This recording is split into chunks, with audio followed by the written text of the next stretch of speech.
What the fuck was that? Why is a shark fucking roaring like a dinosaur?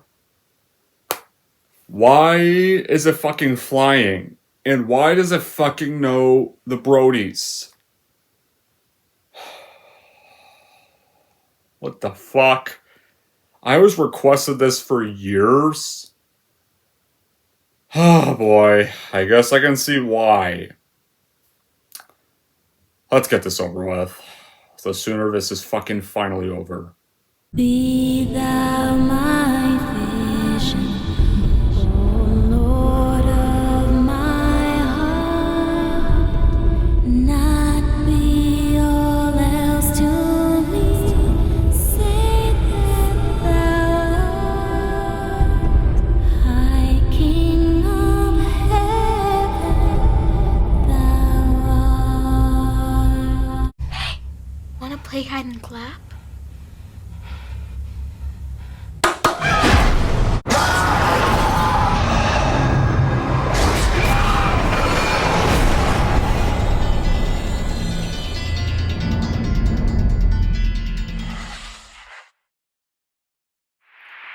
Hey everyone, it's Don G. Corleone here, and I am here with a mega epic fucking rant for our next Halloween Horror Review 6 episode. And this episode is going to be for an episode 16's the fourth, and this better the fuck be the last. It's so far been for a lot of years, and I hope it stays that way. This is going to be for Jaws, the motherfucking revenge. I was requested this for years and years to do this one. From one YouTuber, like, I want you to do a mega rant on Jaws the Revenge. Do a rant on Jaws the Revenge. Do a rant on Jaws the Revenge. A lot of times in live chats and comments. Well, this day is finally happening now. We're finally sitting through this piece of fucking crap. Like, I thought Jaws 3D was bad. Oh god. This is almost mega fucking worse. So what's the plot of Jaws the Revenge? So, after the encounter with the shark at SeaWorld that, oh right, never gets referenced in this movie, so this might as well just be a separate movie. Sean Brody returns to Amity, assumed his father's role working for the police department, engaged to a woman named Tiffany, then his mother also lives in Amity as well. Mike Brody is now married to Carla, researching conch snails with his partner Jake in the Bahamas. And one night while repairing his bow in Amity Harbor from the police boat, Sean gets ambushed from below and killed by the Brodies' old enemy. Yeah, guess what, people? Another great white shark that somehow seems to know about its other predecessors' deaths. All of a sudden, now it wants its revenge. A shark is a fucking animal. How should it know who killed a bunch of others? How should it know that? Oh, right, this movie thinks that people are so stupid. Right. But after the funeral, Ellen tells Mike, I don't want you on the water again. It's like, no, I have to. I got grant for this job. I can't go back. I have to go in the water. So he takes Ellen back to the Caribbean with his wife and daughter for Christmas. And so Ellen starts trying to enjoy life again, meets his pilot Hoagie, played by Michael Caine. Mike and his friend Jake encounter the great white shark in the water and take a trek for research, but the shark starts wreaking havoc. Not unpredictable! It comes after Theo on a banana boat ride, and it literally fucking flies out of the water. Like it could fly now all of a sudden. And so, our characters have to face the shark on his terms, and who will survive? Oh yeah, all of them survive. All of them. So yeah, as for reaction, the day has come. The movie I've been requesting for years. It's finally being reviewed. Wanting me to rip Jaws of Revenge. The day has come. And this is one of the biggest piles of shit in cinema. Yeah, this started off with a masterpiece from Spielberg. Then, money talks. Universal wanted this to be a Friday the 13th franchise. So we had a mediocre rehash of the first film. We had a shitty 3D film. And now we have an even more shittier fourth one. where it takes the most unrealistic, stupid stuff in history, makes the shark fly, make the shark roar like this.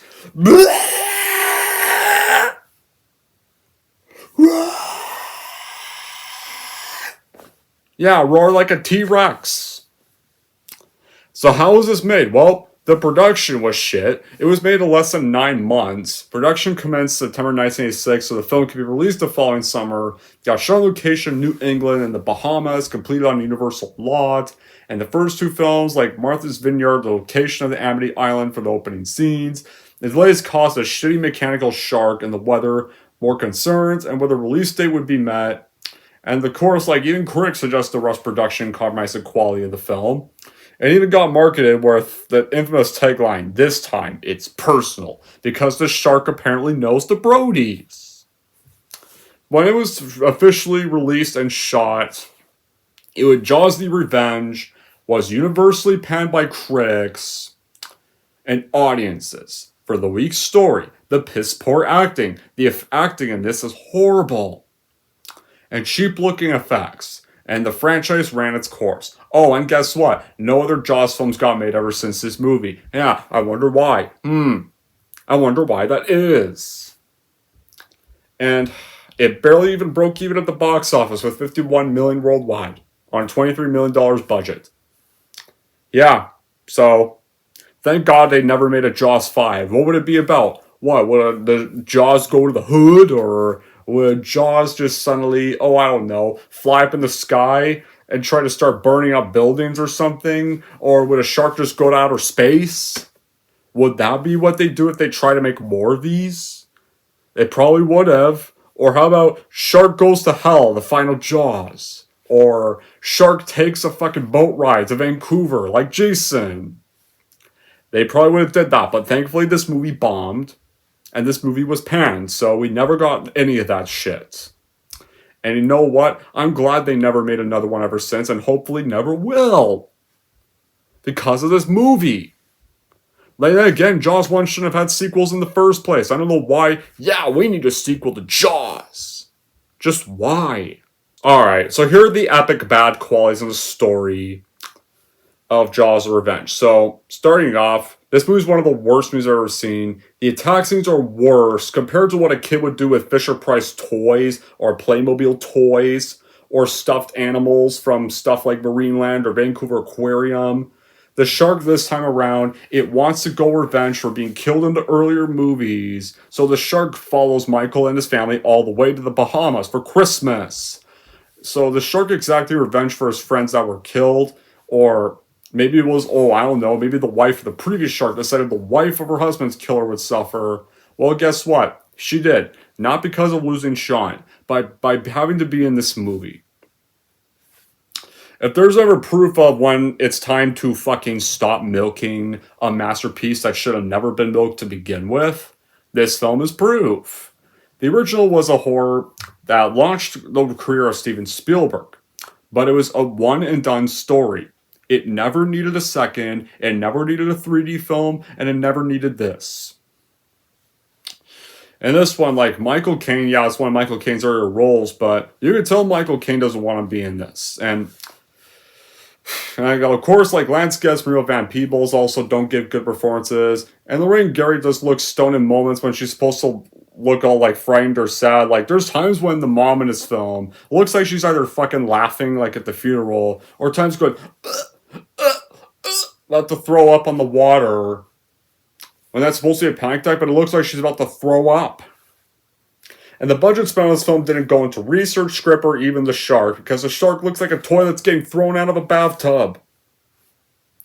And like why Michael Brody and his pals are putting a bunch of tracking devices on shells, does that get explained? Oh, right, the movie's like, no, you don't need to know that. You don't need to know that stupid shit. It's not important. We're just putting that in there for some weird reason. They put in a lot of shit that makes no sense in the film, and a lot of explanation that's so incredibly stupid that you thought it was best, you know what, let's just give up, and let's just finish this fucking movie and we can finish filming this shit. And why Michael's working in the water is never thought of, because didn't he almost die in the water in Jaws 2? So why would he be working in the water? I don't know. Because apparently we're so stupid to remember Jaws 2.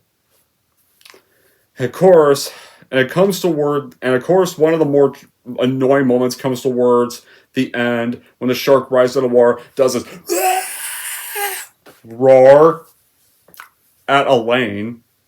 Since when do sharks fucking roar? I thought sharks were quiet. What? So what? Did a Jurassic Park dinosaur be born in this shark for some weird reason? So a shark needs to roar and fly? What the hell is this? Who the hell thought this was so smart? Yeah, you know what, people? Let's make a shark roar. Sharks don't roar. Yeah, they do. No, they don't. Yeah, they do. No, they don't. Yeah, they do. And because you said no, they don't, you're fired. Get out of my office. Where's roaring? So get lost. Imagine saying that sharks don't roar to your boss, but they fire you and refuse to believe your actual logic and being the only one that has any common sense when making a shark film. Oh yeah, and the shark even takes this other being too, like, because the reason why, remember that you didn't see a lot of the shark in the original, because Spielberg noticed that if one put in front of the camera for too long, the audience would notice that it doesn't move like a real shark, and so in this edition of the Jaws story, they keep the camera focused on the shark for more than enough. The audience can easily notice that it's such a shitty looking model, even shittier looking than Jaws 3D. And some shots that support the structure of the shark is even visible, and there's a seam in the back of the shark's main fin. The effects of this film, even for 80s standards, they go way downhill for this one. They go so downhill. They look awful. They look horrible. They are shitty. They look even worse than any other 80s film I've ever seen in my life. Some of the most god-awful water scenes. Yet, the submarine sequences look horrid. The submarine voice translators sound horrible. So how do we start off? So, on Amity Island, our first big problem with the movie. Martin Brody, Chief Brody, has now died from a heart attack. Our first flaw. Chief Brody from first two films, gone. Martin's widow, Ellen, still lives in Amity close to her younger son, Sean, and his fiancée. Sean now works in his dad's role as the police chief of Amity Island, and he's dispatched a clear log for him by a few days before Christmas. Yeah, this movie's randomly set before Christmas, and then the Christmas setting goes nowhere. And then, of course, like, you get this whole stupid pageant scene where there's this Christmas pageant going on, and all like that. It's like, no, stop singing. Or no, stop singing. Like, this goes on forever. Forever! And then our great white shark that flies and roars comes out of the damn ocean and tears off his arm. Oh, and it manages to also sink his boat. So he screams about the singing of the stupid Christmas pageant, drowns out his cries. The shark then is able to sink his boat, like, by force, and drag him underwater to die. So, yeah, guess what, people? Not only Chief Brody died, so did his younger son. So if you love Jaws 2, yeah, well, guess what? That sucks. The finale of Jaws 2 is pointless if you watch this film. So, sorry if you love Jaws 2, but yeah, there's that now. Remember that. This guy's gonna die when he grows up because the shark apparently wants revenge. Get that. Remember that. So, then Martin's older son, Michael, his wife, and their 5-year-old daughter, Thea, played by Judith Barzy, who has a very fucked up backstory. I remember her voice acting in Don Bluth films like All Dogs Go to Heaven, The Land Before Time, but the reason why she has a fucked up backstory is because she didn't get that much of a career. Her father was abusive, and at one point, her father basically shot her mom, burned the house down, and then basically shot himself in the head to avoid going to jail. To basically take the coward's way out. So rest in peace, Judith Barzy, who had to suffer a horrible life and die and never get to grow up. That's fucked up. But they come to Amity for the funeral, And Michael works in the Bahamas as a marine biologist, despite the fact that wouldn't he be terrified of going in the water after the events of Jaws 2? But apparently that's just never happened. So he received his first grant, and so Michael doesn't want to stop working, despite Ellen tells him, don't take your boat in the water. No, I need to take my boat into the water. I just got paid for this. No, you don't. Yes, I do. No, you don't. Yes, I do. And so they convinces Ellen, hey, you know what? Because of that, why don't we all go to the Bahamas together for Christmas? Yeah, what bad thing could happen in the Bahamas? Because now remember, apparently, yeah, because Amity is so cold, apparently this shark can opening scene can swim in ice cold water. What? Why? So they clearly decided, yeah, let's switch to the Bahamas so this shark can actually have a reason to actually swim in water.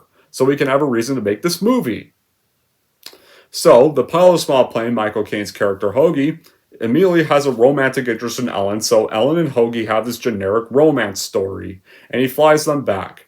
But Ellen wants to take her mind off her losses and finds herself attracted to him and spends time with him. And so Michael introduces Marge to his colleague Jake and his wife Louisa, and they spend Christmas and New Year's together. So yeah, the plot is so wrong. The whole plot is built off all this bullshit. Yeah, you have to have suspension of disbelief to watch certain films, but I can't allow that for this film. Like how the shark apparently seems to know the Brody family, despite the fact that sharks don't know who humans are. This is fucking ridiculous. And the film contains a bunch of errors about sharks ranging from swimming backwards, roaring like dinosaurs, are able to stand on their tails, apparently able to devour helicopters, apparently able to leap in the air. What the fucking banana boat scene? The shark in the first one did unusual things. You want to know something? Because it was a shark! An actual shark! The shark doesn't know who the people are. It just knows their food. It doesn't know who Brody is. It just was stalking its prey. It was just living its life in the water. That was it. Sharks don't know human names. After you kill, so suppose you go hunting for one in the water because that's your job. What's next? Is this other shark in the water? Hey, I remember these people. I'm going to go kill them. No. Whoever thinks that idea is fucking stupid. The acting in this movie is so bad. Like, I don't even want to discuss how bad this acting is. Like, almost nobody in this film is good. Lorraine Gray plays Ellen in this film, like, played just fine in the first film. But for some reason, she just lets all her acting slip away here. Like, Michael Caine just sounds like he doesn't want to be in this movie at all. And honestly, you know what? Both their chemistry is really terrible, and there's really no reason for them to have a love story. Because it goes nowhere, it doesn't get much development, it's just there because, guess what? Brody's dead, we killed him off. So we need a new love, so she needs to have a new love interest, apparently. Within the opening minutes, like, yeah, it kills off both Chief Brody and Sean in one film. Yeah, apparently Chief Brody died off screen of a heart attack, so this is a good way to start the movie off. You leave us with two members of the Brody clan remaining, Lorraine and Michael, who is now apparently marine biologist in the Bahamas despite being terrified of the water, despite the fact that he almost died in Jaws 2 by a shark, was going on a boat with his friends. And the events of Sean's death wants Lorraine to flee the shores of Amity Island and head for 2,000 miles away in the Bahamas, because it's clear the studio remembered, we can't make a Jaws movie set during Christmas, so we need a tropical island so we can justify this movie existing. Yeah, so this horrendously disrespectful opening to the movie takes this bizarre, ludicrous twist. Sharky wants revenge for all those other sharks, wants to eat the rest of the Brodies, and will stop at nothing to do so. And it catches winds of Ellen's touches, and guess what?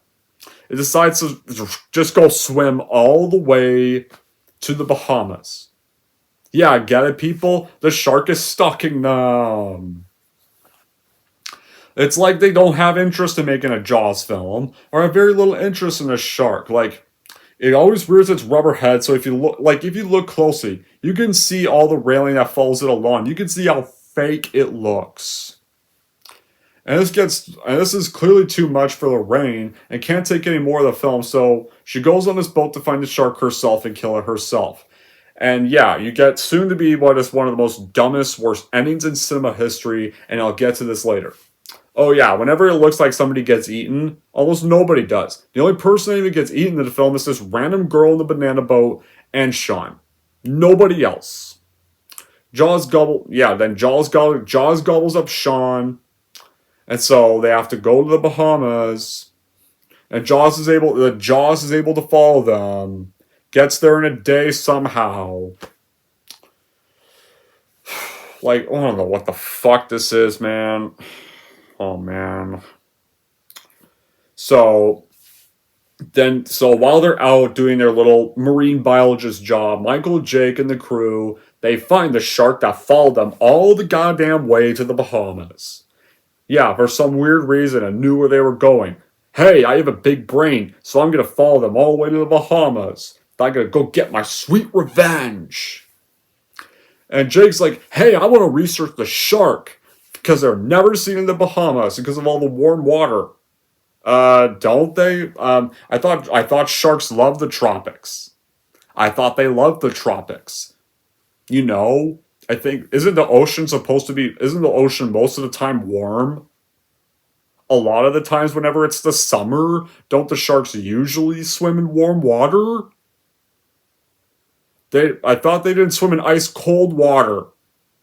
So this the quote makes no fucking sense. But Michael asked him, hey, don't mention this shark to my family. I don't want my family to go for more stuff. Ellen's able to keep her mind off the shark the next day, but then has nightmares of being attacked by it. And somehow can now apparently feel when the shark is about to attack one of her loved ones for some weird reason, because apparently they now want to make Lorraine a psychic. Yeah, apparently she's now a psychic that can see the future and see visions. So Jake attaches a device to the shark and tracks it through heartbeat and uses Chum to attract it. And so then the shark stabs the device's tracking pull to the shark's side, but somehow that doesn't kill the shark. And so the shark ambushes and ambushes and chases Michael through a ship, but he narrowly escapes. But the shark isn't done there. The shark then goes to the beach where there's this banana boat that's being attended by Margaret and her mother, with Anthea, Michael's daughter, and while Carl's presenting this art sculpture, Anthea's on the boat. The shark flies like this, and you can see it's a fucking toy. It looks like a fucking toy. It kills Margaret's mother. Well, she's gone. There's that, I guess. Well, you don't really care for this character, so you don't really care. So, no character development, so we're supposed to be sad about this? No, I'm not. Whatever. So, but Thea's saved.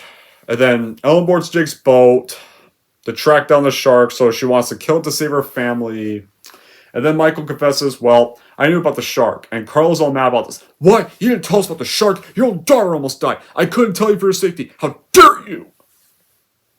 Like, this is most of the dialogue. Like, Michael's chemistry with his family is shitty. And, like, you get this random scene where they're supposed to have good chemistry with one another by apparently making fishy faces with each other. But this just feels weird. So, why do we need this scene in here? I don't know. Because, like, nothing in this movie makes so sense. A shark that literally looks like a rubber ducky toy in a bathtub. Like foam rubber with plastic teeth. And it just looks stupid, and apparently that's supposed to be scary. Like, the shark in this film, like, didn't know anything about the humans, and it was smart. I can't talk clearly because of this goddamn movie. This movie.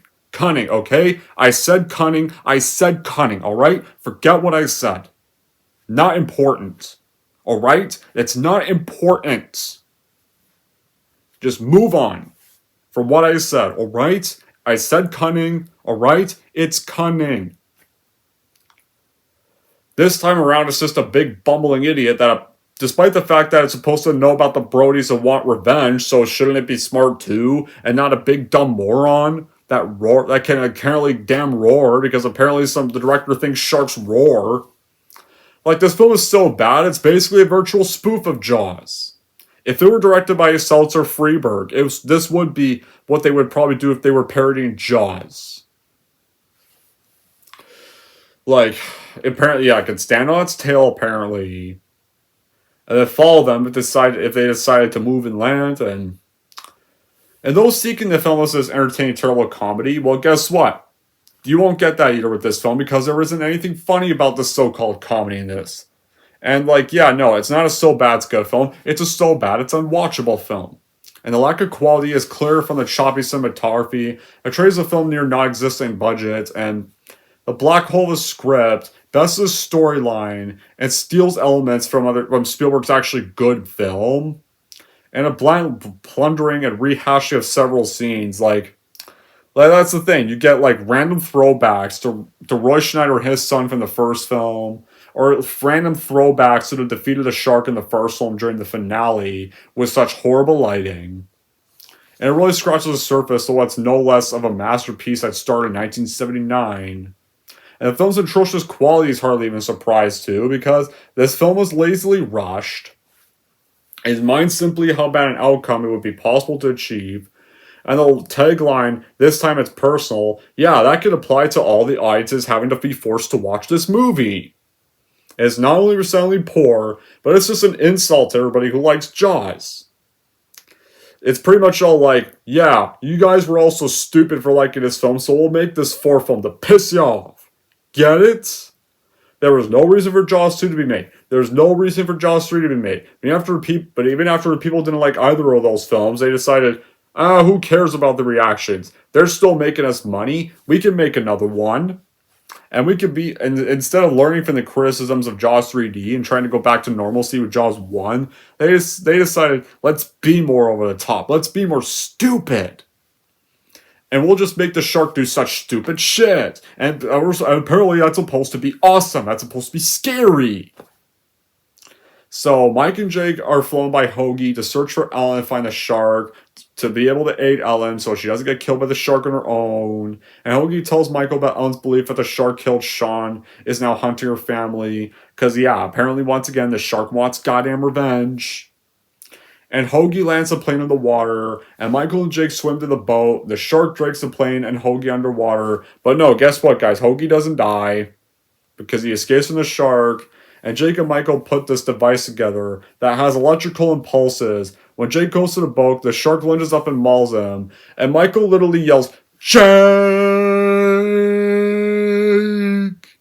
You know what it sounds like? You know what? Remember when Homer Simpson said dome in the Simpsons movie when the dome got placed in Springfield? And he yelled it like this, dome! Did the Simpsons movie people get the influence from this movie for that? Because when he says it, it sounds like exactly how Homer said it. So I wonder if they got, for that joke in the film, they probably got that inspiration from this movie. I hope not. Why take inspiration from one of the worst shark films of all time for that joke? But then Michael begins blasting the shark with impulses. It drives him mad and it causes it to start roaring like a dinosaur, jumping out of the water because apparently it can fly.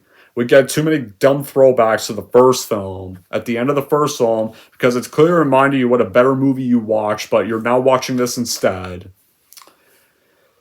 Even with the short runtime, it literally feels like it's so boring and long. It's just padded with, like, Gary paired off with Michael Caine as this British pilot.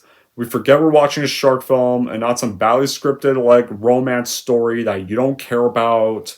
2 badly done dream sequences because apparently Lorraine's a psychic now. Or Gary's staring out over the water and clutching stuff and apparently physically senses the shark is menacing a family member. The special effects, like, even for 80s, are unconvincing. There's no set pieces, no sense of threat. Continuity is a mess. It barely acknowledges the events of Jaws 3D. Well, Jaws 3D is also a piece of shit, so I don't think I care. And when the film cannot get dumber, let's have Gary steal a boat with no authority and heads off to the high seas to meet the shark head on. And of course forgets to grab weapons or any means to kill the shark, so son, friend, and ridiculous Caine, they track down Eric, crash the plane of water, and swim to keep her company. And apparently, like, she had to steal that boat to kill the shark, and It's standing on the surface of the water. It's apparently able to stand on its tail and start dancing on the water towards the boat so that Ellen can ram the boat into it and impale it. And apparently that kills the shark so lazily quick because it's like, you know what? We need to wrap this movie up. So let's just get this shit done and let's have the shark die that way. I'll explain more on that when I'm getting to the finale very quick. The concept of a shark hurting a family is pathetic. It's pathetic. It's not cool. And if this is supposed to be funny, it's not funny either. Yeah, apparently, another thing. When Michael Caine's boat crashed in the water, or plane crashed in the water, apparently a shark can eat the plane. It can eat a dumb plane. No, they can't. Wouldn't it have already blown up and died by then? It's one of the stupidest things I've ever seen in my life. So, now to get on with the finale. I'm 30 minutes in. I want to get this bloody done. I've got other things to be doing. So, Michael is continuing blasting the shark as it constantly leaping out of the water, constantly roaring because it doesn't want to shut the fuck up. So, Ellen steers the boat towards the shark, and then we just randomly keep thinking about the time. They keep reminding us of when Brody killed the shark in the first film, and that was epic. Well, yeah, now she apparently completes what Brody said in the first film when he killed the shark, and she steers the sailboat towards the shark, thinks back to the shark's attack on Thea and Sean's death, and the shark's rearing up, and apparently she rams the broken bowsprit of the boat into it, and it takes a bunch of pictures of the shark just blowing up because they don't want to show the impact.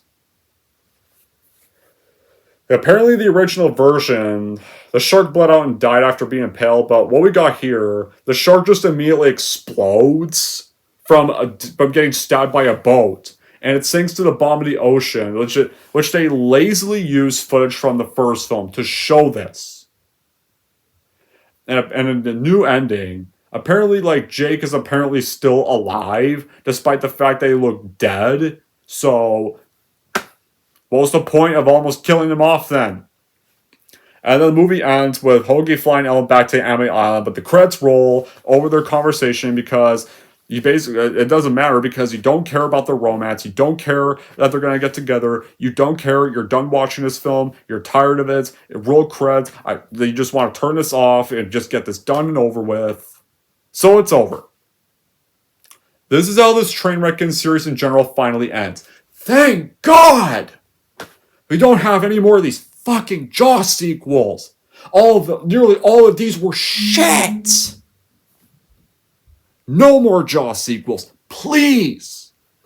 Now, do I have any good qualities with Jaws Revenge? Film-wise, double fuck no. Only thing is that it plan to put a stop to these sequels from being made unless Hollywood retards watch this and decide, hey, you know what? You want to make a Jurassic World follow to Jaws? Okay, let's do it. We can redeem the franchise. Doing that. Jurassic World did that. Let's do it with this movie.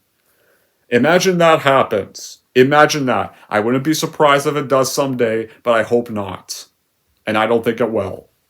So, Jaws Revenge is a pile of horse shit. It's worse than Jaws 3D. Never, ever, ever watch it. Ever. So in the end, Jaws Revenge is a film that should be buried in horse shit in the barns, burned in fire, because it is that bad. Really that bad. One of the worst things to ever be made. Anyways, that's it for my mega rant on Jaws of Revenge. You want to rate Jaws of Revenge? Here's how I'm going to rank this movie. So overall, if you hated the last two, oh, trust me, this makes those films look like masterpieces in comparison, so this will piss you off more. If we're going to rank Jaws of Revenge, I'm going to give Jaws of Revenge an obvious minus 0 out of 10, or you know what, I would even give this a minus 0 million out of 10 million, if I could. But that rating doesn't exist, so guess what? Yeah, it's a minus 0 out of 10. Alright, there we go, guys. That wraps up my epic rant on Jaws of Revenge. Took years to do. Finally, I ranted on it. There we go. I finally did a rant for this movie. So, all three of these can go back on the shelf right where they should fucking stay. Stay on the shelf. Stay there. Don't ever come back again. But, sadly, for the next episode, we're not done with bad movies just yet, but we only have 3 more bad movies to go for this season. And then we could get back to wrapping this whole thing up with good movies for the rest of the season. One more that I think Shadow Leon one time wanted me to do this one. Was hoping I would do a video on this one. And this is a film I did used to like. I did used to like this movie when it came out. Or, no, I didn't see it when it came out. I was too young to see it when it came out. Well, I liked when I first saw it. Years after it came out. It's a film that got Sam Raimi praise again. From 2009. This is the next episode. A film that has really not aged well. But you'll find that out in that review. Why I think that. So, I don't need to say that ask what you guys thought of Jaws of Revenge. I know what I'm just gonna really get in the comments. That almost everybody says they hate it. Because I don't think I know a single person at all that likes this movie. No, like even the people that do not mind the other two Jaws sequels, even they don't like this. And even they seem to agree with everybody. Just about 0 people likes this movie. But until then, that'll be it for this episode and review. Thank you all for watching. And if you like this, want to see more, don't forget to like, subscribe to Don G. Corleone.